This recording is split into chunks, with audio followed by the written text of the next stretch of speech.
Bilang isa sa mga pinaka-advanced na sistema ng armas sa mundo, ang pagkawala ng mga sensitibong teknolohiya ng F-35 ay isang malaking panganib sa seguridad. Mayroon ding mga hinala na maaaring may papel ang China sa pagpapabagsak sa eroplano ng Amerika. O ano, totoo nga ba yan mga utol? Isipin nyo etong isa nito ay umigit kumulang kung hindi ako nagkakamali, nasa 80 million US dollars ang presyo. So 80 million hanggang 100 million, ganong kamahal yung 5th generation F-35 na yan para bumagsak lamang, 'di ba? So i-check natin yung report tungkol dito mga utol. Okay, ito yung mula sa Washington Post mismo. A stealth F-35 fighter jet went down in South Carolina. Finding it proved difficult. So hindi nila talaga makita mga utol. Okay? An F-35 jet flies over its operational base in Hill Air Force Base in Northern Utah. Okay? So, Mga karunungan, kaalaman, teorya, kasaysayan, hiwaga at mga bagong tuklas. Alamin natin. eto issue to mga utol. May kinalaman nga ba ang China sa pagbagsak ng isang F-35 fighter jet ng Amerika sa may South Carolina nitong mga nakaraang araw lamang mga utol? Yan ang ating aalamin mula kay Terong Explain. Pakisubscribe siya, pakilike yung video. Ayan, Kaya pala nawala ng kontrol. Pagbagsak ng F-35 ng Amerika may kinalaman umano sa China? O ang China. Okay, mamaya titingnan rin natin yung mga report tungkol dito pero game na. Breaking news, mainit na balita ito. F-35 Lightning ng US bigla na lang nawala sa dagat. China may kinalaman umano ayon sa ilang nagmamasid sa pagbagsak ng 5th generation fighter na ito ng Amerika. Piloto nawalan umano ng kontrol kaya napilitang mag-eject. Ang buong detalye sa balitang yan tutukan. At India, tinalo ang offer ng China para sa Pilipinas. Isang Indian company mag-i-invest para sa airport, road at mga energy projects ng ating bansa. Ang buong detalye sa balitang yan, abangan. Yan naman nagbabagang balitang hatid ko para sa inyo ngayong araw.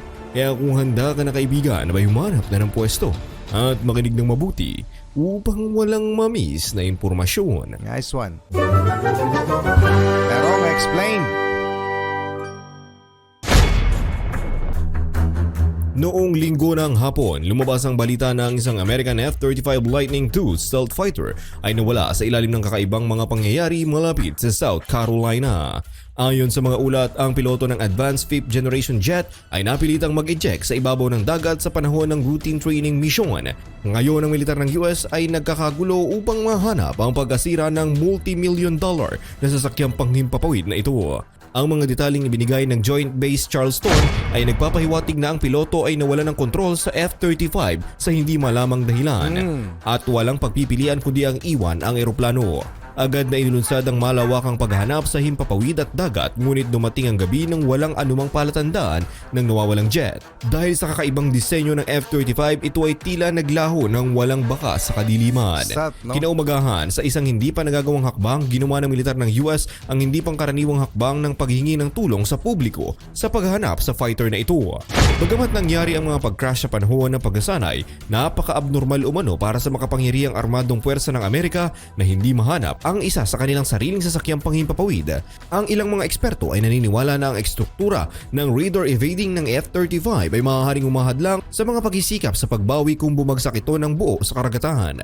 Marami pa tungkol sa mga teorya ang lumitaw na nagmumungkahi na ang pagkawala ng jet ay hindi sinasadya. Bilang isa sa mga pinaka-advanced na sistema ng armas sa mundo, ang pagkawala ng mga sensitibong teknolohiya ng F-35 ay isang malaking panganib sa seguridad. Mayroon ding mga hinala na maaaring may papel ang China sa pagpapabagsak sa eroplano ng Amerika. O ano, totoo nga ba yan mga utol? Isipin nyo etong isa nito ay umigit kumulang kung hindi ako nagkakamali, nasa 80 million US dollars ang presyo. So 80 million hanggang 100 million, ganong kamahal yung 5th generation F-35 na yan para bumagsak lamang, 'di ba? So i-check natin yung report tungkol dito mga utol. Okay, ito yung mula sa Washington Post mismo. A stealth F-35 fighter jet went down in South Carolina.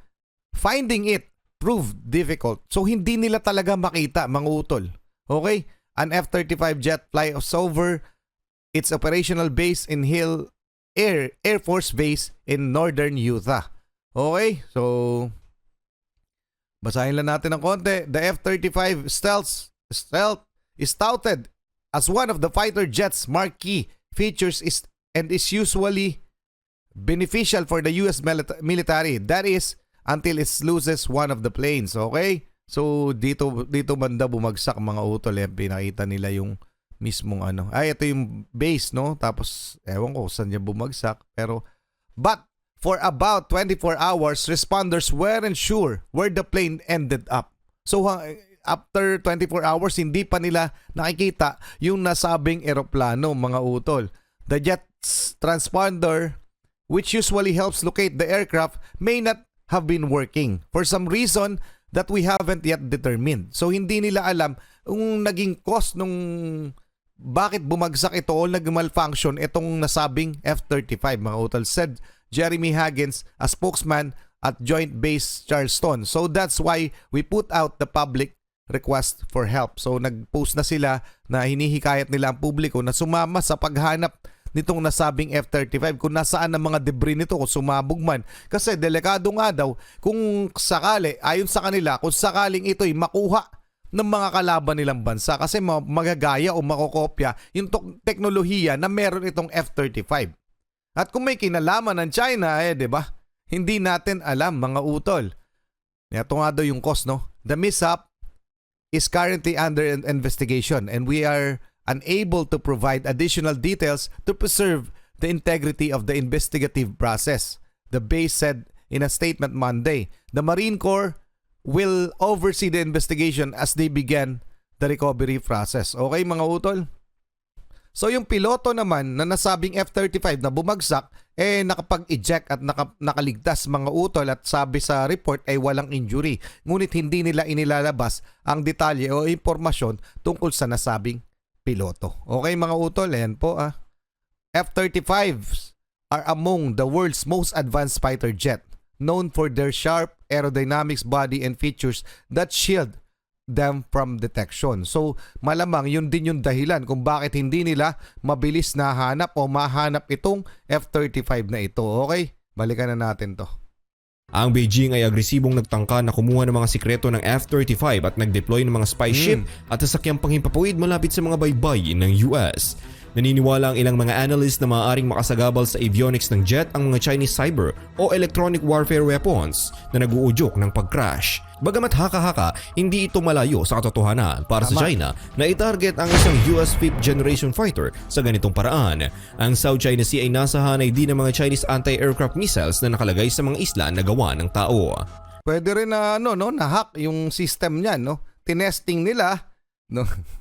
Mahirap pero hindi imposible. Tinesting nilang i-hack yung isa habang nagkakandak ng ng exercise, no? Pwedeng subukan nga nating i-hack to kung ma-hack natin, no? Pwedeng posible nangyari yan, mga utol, dahil alam naman natin napaka-advanced ngayon. So, yun ang isa sa mga tinitingnan nilang anggulo. Pero ang una nilang solusyon o nakikita nilang dahilan ay yung mishap nga po. Kaya daw nag-malfunction itong nasabing F-35. So ano masasabi nyo dyan, mga utol? Pa-comment na lang, ituloy na natin. Nag-trending ang hashtag F-35 missing sa Twitter habang tinitimbang ng mga mahilig sa aviation at military observer ang kanilang mga teorya.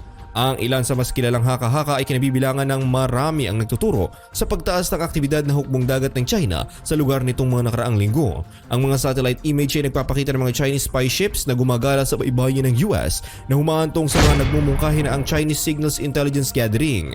Mayroong isang teorya na ang China ay nag-eeksperimento umano sa mga bagong electromagnetic na armas na nakasagabal sa mga electronics ng sasakyang panghimpapawid na ito. Bagamat hindi kumpirmado, maaaring ipaliwanag nito kung bakit nawala ng kontrol ang piloto. Sinabi naman ng mga armchair strategists online na ang pagharang at pagkuha ng F-35 ay isang intelligence windfall para sa J-20 stealth fighter program ng China. Inaakusahan pa ng ilan ng Beijing ng oportunismo. Iminumungkahi naman ng mga conspiracy theorists na ang pag-crash ay hindi aksidente at ang F-35 aktwal na binaril, alinman sa pamamagitan ng isang bagong long-range SAM o kahit isang patagong Chinese interceptor. Gayunpaman, ang iba ay nagsasabi na walang katibayan upang suportahan ang mga claim na ito. Tama, mga utol. Marami talagang magkokomento hinggil sa pagkawala o bakit bigla na lang nawala ng kontrol itong F-35. Fifth generation ito, imagine. Okay? Kung magaganda na yung mga unang henerasyon nito, lalo na to, fifth generation, mas lalong pinaganda kung anumang teknolohiya ang meron ito. Pero syempre, computer system, mga utol, alam naman natin na anytime soon pwedeng mag-malfunction. Isang sirikit lang ang magkamali dyan, pwede na mag-malfunction yung buong eroplano na ito. Pero, syempre, hindi rin natin maiiwasan na isipin din ng mga tao dahil nga sa tensyon ng US and China, na isipin na posibleng kagagawan nga naman ng China. So, anong masasabi niyo mga utol? So, puntaan muna natin yung report tungkol dun sa nasabing piloto. Ayan, mula ito sa AP, no? Pilot of downed F-35 stealth fighter jet parachuted into residential backyard, official says. Okay? So, sinabi dito na hindi daw sila maglalabas, no? 100,000, no? The pilot who has not been identified by the Marine Corps did not have serious injuries and has been discharged from the hospital. So, wala namang gaanong injury na malala o malubha, mga utol. Pero, sabi ng US Marine Corps, a US Marine Corps official who spoken on the condition of anonymity because they were not authorized to release details of the investigation into Sunday's crash told the Associated Press that the aircraft was not found until the next day. Okay? So, hindi pa sila naglalabas talaga ng official statement tungkol dito. Okay? Tuloy na natin mga utol. Pero anong masasabi nyo dyan? Pakikomento na lang. Tuloy na natin. Siyempre, nang walang anumang matibay na ebidensya, karamihan sa mga eksperto ay sumasang-ayon na ang opisyal na paglahok ng China ay haka-haka pa rin Tama. sa yugtong ito. Ang sanhi ng insidente ay nanatiling hindi malinaw habang ang mga investigador ng US at internasyonal ay patuloy na naghahanap ng mga sagot. Kung ang China nga ay may kinalaman sa pagkawala ng F-35, ito ay magiging isang seryosong pagtaas ng tensyon. Gayunpaman, nananatiling tikom ang bibig ng dalawang bansa. Habang nagpapatuloy ng paghahanap ng walang mga resulta, ang mga tanong tungkol sa kung paano at bakit nawala ang kritikal na asset na ito ng Amerika ay nananatiling hindi nasasagot. Ang kapalaran ng nawawalang stealth jet ay isang hindi nalutas na misteryo na may makabuluhang geopolitikal na implikasyon. Okay, mga utol, hanggang doon lang muna. Pero syempre, hindi man imposible na may kinalaman ng China, pero para sa akin, kung pagbabasihan ko yung mga impormasyon na kalap ko tungkol sa pangyayari na to sa F-35 jet fighter ng US, feeling ko nagmalfunction lang talaga. Pero nga, 'di ba? Alam naman natin na hindi imposible na hinak. Okay? So, kung ano pa man, ilalabas naman yan. Pero kung sakali lamang na hinak nga ng China at mapatunayan yan ng US, iba na ang mangyayari niyan. Malamang. Mga utol. Kasi, threat na sa national security ng United States of America at alam nyo naman ang mangyayari kapag na-threaten ang United States of America. Okay? Gaganti talaga yan. Anyway, mga utol, anong masasabi nyo dito? Hanggang doon lang muna. Paki-comment na lang ang inyong mga opinion. Maraming salamat kay Terong Explain. Maraming salamat sa inyo, mga utol. Muli ako si Target Achilles. In behalf of the Real South Pride Production, ako nagpapasalamat sa walang sawa niyo pagsuporta. Kayo mag-iingat. Keep safe. God bless at saludo po ako sa inyo lahat. Maraming salamat po.